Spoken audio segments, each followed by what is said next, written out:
Hello दोस्तों, आप सभी को इस नए कहानी में स्वागत करती हूँ। मैं आप सबको बताने जा रही हूँ कि जो मेरे साथ कुछ महीनों पहले हुआ था वो किसी के साथ भी ना हो। मेरे साथ घटी हुई घटना ने मुझे अंदर तक हिलाकर रख दिया था। दोस्तों, थोड़ा सा समय निकालकर इस कहानी को अंत तक जरूर सुने। दोस्तों, आप लोग चैनल को सब्सक्राइब करना भूल जाते हैं। दोस्तों, आप सबसे रिक्वेस्ट है कि चैनल को एक सब्सक्राइब करें और वीडियो को एक लाइक करें। दोस्तों, आप लोगों की एक लाइक और सब्सक्राइब से बहुत ही मोटिवेशन मिलती है कि हम ऐसे ही कहानियां आप सबके समक्ष प्रस्तुत कर पाए। दोस्तों, हम बहुत ही मेहनत से कहानी लिखते हैं। आशा करती हूँ कि यह कहानी आप सबको पसंद आएगी। चलिए अब कहानी में आगे बढ़ते हैं और आपको यह कहानी सुनाते हैं। पहले मैं आप सबको मेरे बारे में बता देती हूँ। मेरा नाम श्वेता है। मैं लुधियाना की रहने वाली हूँ। मेरी उम्र 19 साल है। मैं दिखने में बेहद ही खूबसूरत लड़की हूँ। मेरे घर में मेरे पापा और मैं ही रहते हैं। मेरी माँ अब इस दुनिया में नहीं है। माँ को गए हुए 6 साल हुए हैं। माँ के जाने के बाद अब पापा ही मेरे लिए सब कुछ है।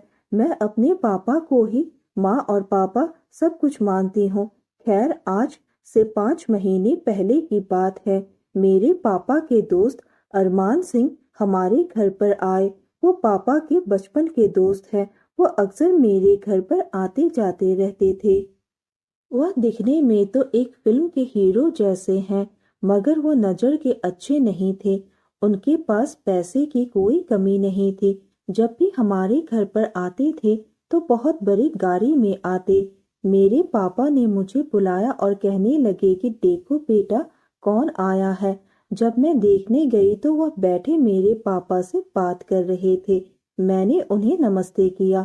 अरमान अंकल ने मेरे पापा से बोला, बच्ची जवान हो गई है, शादी का कुछ सोचा है तुमने?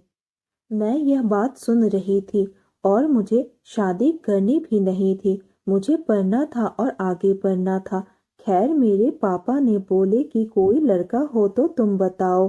तब अरमान अंकल ने बोला, चलो होगा तो मैं बता दूंगा। मेरे पापा को अरमान अंकल पर इतना भरोसा था जितना कि कोई अपने भाई पर भरोसा करता है, बिल्कुल वैसा ही। मेरे पापा ने बोला, अरमान, शादी तो हो जाएगी, अभी तो 19 साल की हुई है, लेकिन मैं तो अभी कुछ ही दिनों में सऊदी अरब काम के लिए जा रहा हूँ, तो मेरी बेटी का ख्याल कौन रखेगा? तब अरमान अंकल बोला कि अरे यार, तुम आराम से सऊदी अरब में जाओ ना। आखिर मैं भी तो श्वेता का पापा जैसा ही हूं ना। अरमान अंकल जैसे ही गए तो मैं बोली कि पापा, आपने अरमान अंकल को क्यों बोला रहने को? मैं अब बड़ी हो गई हूँ। पापा बोले कि बेटा, वह मेरे भाई की तरह है। जैसा तुम सोच रही हो वैसा नहीं है। मैंने पापा की बात तो मान ली, लेकिन मैं बहुत नाराज थी।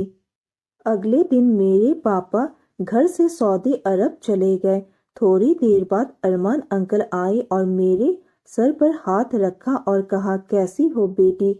मैं बोली, ठीक हूँ। मैं फिर बोला, आप क्या पियेंगे? तो अरमान अंकल बोले, दूध पीऊंगा। तो मैं बोली, क्या? मैं कुछ समझी नहीं। और वह उठे और मुझे गोद में उठाकर सीधा मेरे रूम पर ले गए और दरवाजा बंद कर दिया।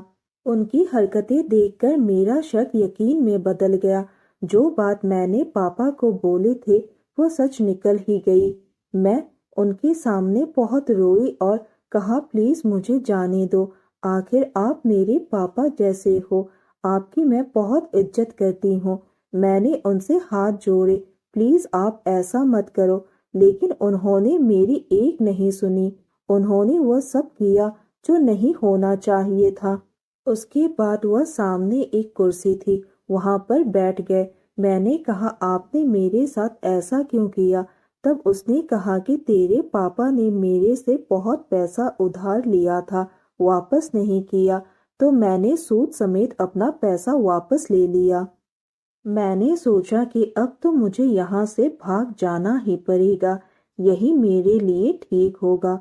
मैंने अपनी मौसी को फोन किया और मौसी मुझे लेने के लिए मेरे घर आ गई और मैं उनके साथ चली गई।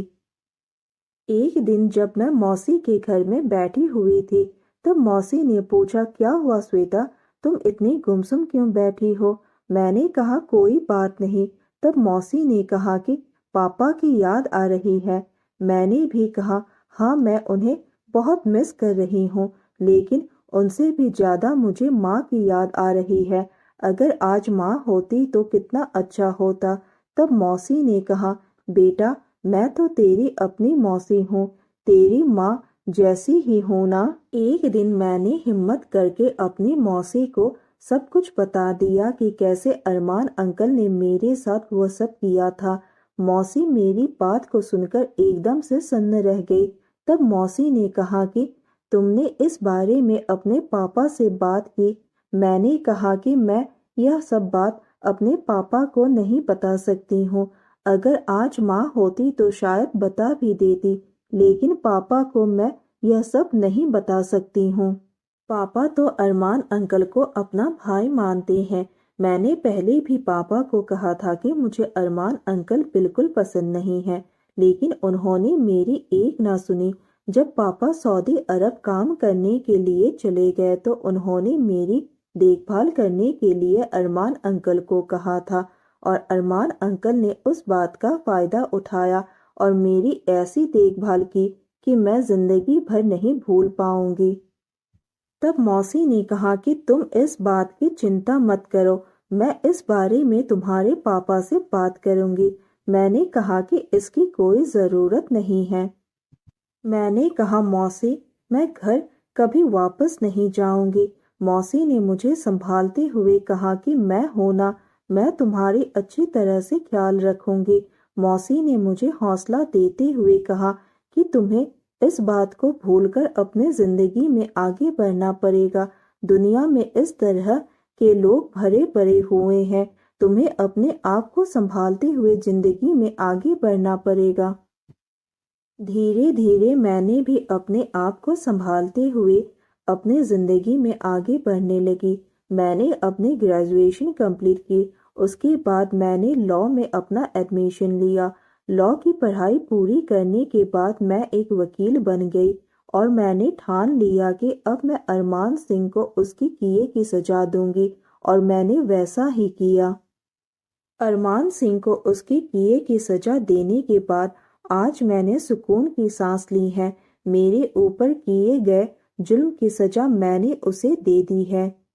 इस तरह की ना जाने कितनी घटनाएं हमारे आसपास हमारी लड़की, बहन, बेटी, बहू, माँ और भाभी के साथ होती रहती है और हमें अंदाज़ा भी नहीं होता है।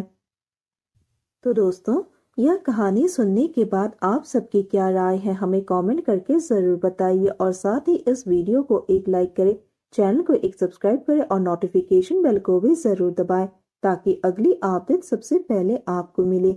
दोस्तों, आपकी एक लाइक और सब्सक्राइब से बहुत ही मोटिवेशन मिलती है कि हम ऐसे ही कहानियाँ आप सबके समक्ष प्रस्तुत कर पाए। आप सबने अपना कीमती समय निकाल कर इस वीडियो को सुना, इसके लिए आप सभी को धन्यवाद करती हूँ। धन्यवाद दोस्तों।